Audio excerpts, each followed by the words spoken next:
Hello everyone, I am Walt. This is one of my famous walk and talks out here on this gorgeous day. And today's subject is about how to be positive, okay? Because a lot of people are very, very negative. All they do is complain and say this isn't working, that isn't working, and they just kind of leave themselves in a state where they never change anything.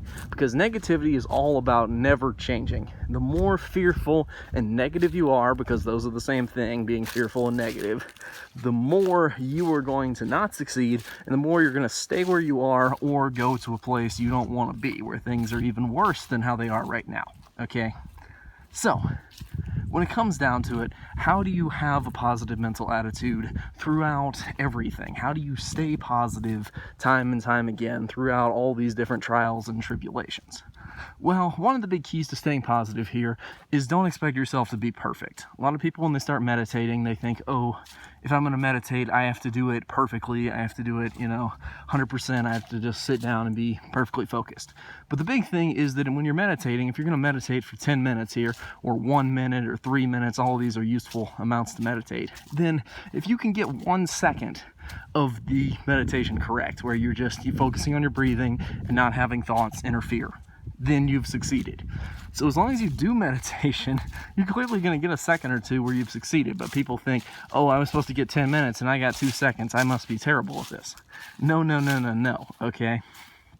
In the game of life, success is not what it is in school, okay? In the game of life, sometimes scoring a 20%, a 2%, a 1% kind of on a test is acing it, because a lot of people will not bother to show up. So being positive is focusing on the good, what you get right, okay? Now, most people focus on the bad. They're like, oh, I got a 90 on this test. There's these 10 questions I miss. I should focus on all these 10. How could I have missed this one? Instead, focus on what you get right, because what you focus on expands. And this is just how the mind works, okay? Because you need the mind to be able to specialize for different things. And I've explained that in my subconscious mind tutorial, which is one of my first videos. But as well, on top of that, it's just you're going to become what you think about, and you're going to become what you use your mind for. So if somebody needs to specialize in doing advanced calculations all day, every day, in order to be successful, then the brain needs to be able to be, molded into a shape where it can do advanced calculations faster than the average person can. And the average person, needs to know how to do things that somebody else may not need to know how to do. So there are a lot of different things the brain needs to be able to specialize in. And that's why neuroplasticity exists here, okay? Because the brain needs to be able to specialize, basically.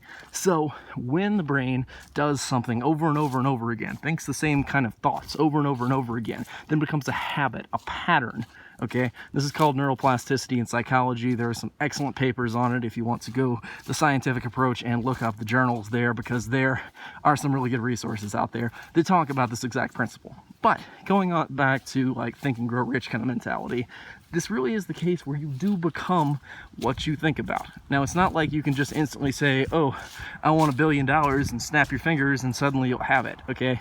It's not like that. But the subconscious mind is an extremely valuable force. So if you do want $1 billion, what you need to do is focus on the things that are successful for making you money. Coming up with ideas that you think that billionaires would come up with. Coming up with ideas that you could see as the next big thing, as something that you'd love to do and would help you make that kind of money. Being positive is all about focusing on the positives, no matter how many few things there are. I always love Dr. Wayne Dyer's bit about this one, where he has the idea of how you have to catch people doing things right. Okay, now a lot of times people are going through their lives trying to catch other people doing things wrong, like, oh no, how could you have done this or that? And he's saying it's really important, especially with your children in his story there, it's important to catch them doing things right.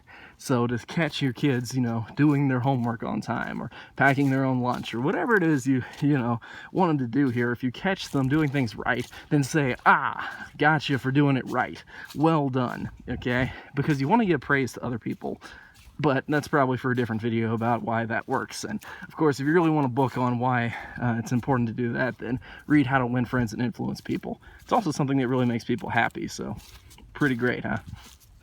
Regardless, being positive is it's a good art form for how to live your life, because by practicing the positive, by focusing on the positive, seeing all the good you can, then you're going to see more good in the future, because your mind is going to select to find the things and the pieces of your life that are going to be good. So the more you do this, the more you're going to feel better and the more success you're going to have. So you get the best of both worlds by focusing on the positive things in your life. And that's basically it, okay? Focus on the positive things in your life, and soon enough you will create a much more positive outlook on your life. But yeah, I'm Walt. I'll see you guys next time with our next video, so stay tuned. I'll see you then.